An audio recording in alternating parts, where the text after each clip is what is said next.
Right, gentlemen, pleased to meet you. And you. And on behalf of all the supporters, thank you very much for taking over and congratulations. Thank you. Thank you. Obviously, there's no script to go off, is there? The first charity to own a football team. That's right.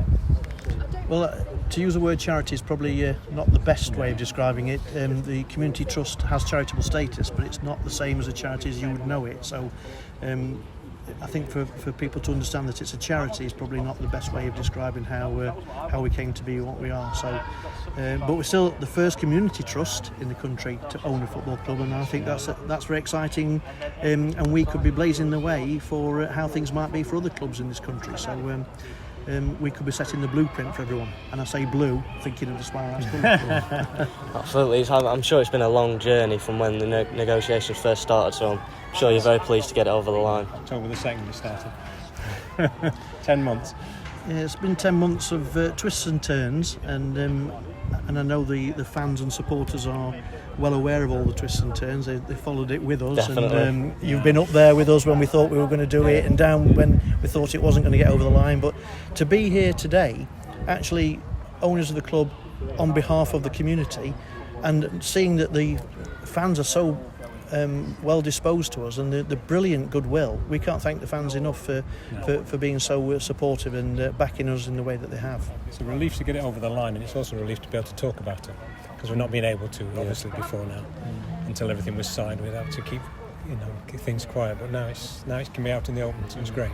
Obviously the last 5 years have been tough. Was it? Yeah. You think there was a turning point when you decided, we're going to go for this, we're going to try and get this deal done? It wasn't as straightforward as that. I think, the 5 years have been tough, but we've just got on with the business of running the community trust and turning that around from the very early days of the porter cabin that everybody remembers to the successful trust that it is today, making £1 million turnover and making such a massive difference for young people in North Derbyshire and particularly this town. It's only in the last few months that we started to realise that things were changing in the club itself, and that we had to make a decision about what we wanted for the future, and that's how we got on board. So as Dave just said, it's since October time that the deal was on, but we never set out in that way, so we've come to where we are through different ways and means. Yeah. I mean, it said on the charter that you're going to attempt to engage with the supporters more. How do you plan on doing that?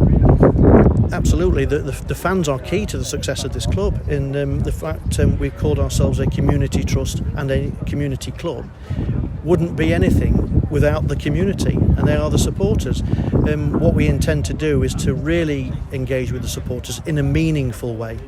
So it won't be a representative on the board, because the 6 directors are all fans already.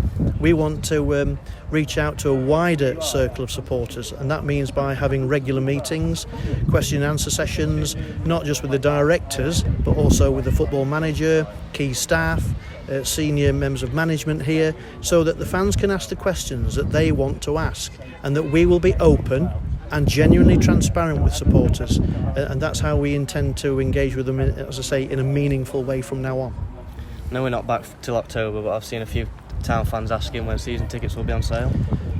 We're hoping to do that as soon as possible. I mean, obviously we're restricted with COVID regulations and how we're going to do it, and also we're waiting to see how many we can get in the stadium as well, really. But as soon as possible, we want to get the season tickets out as soon as possible. So, but it's out of our hands at the moment, isn't it? It is. We're waiting for more information from the league about COVID guidelines and what the government says in terms of sport. So until we are very clear and sure about what we're being told that we can and can't do, we just have to wait. But we are enthusiastic about getting things back on track, and we want the fans to have tickets as soon as possible.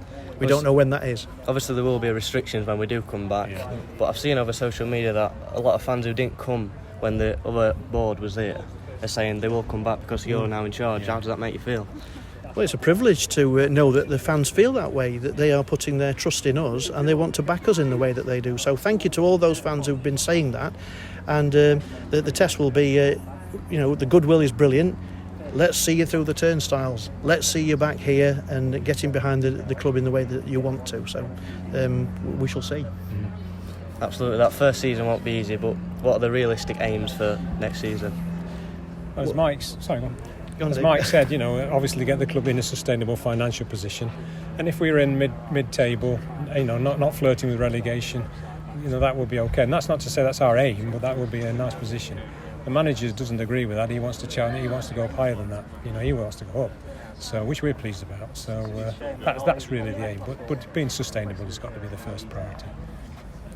I believe that you have to be realistic, and the supporters who understand football are realistic.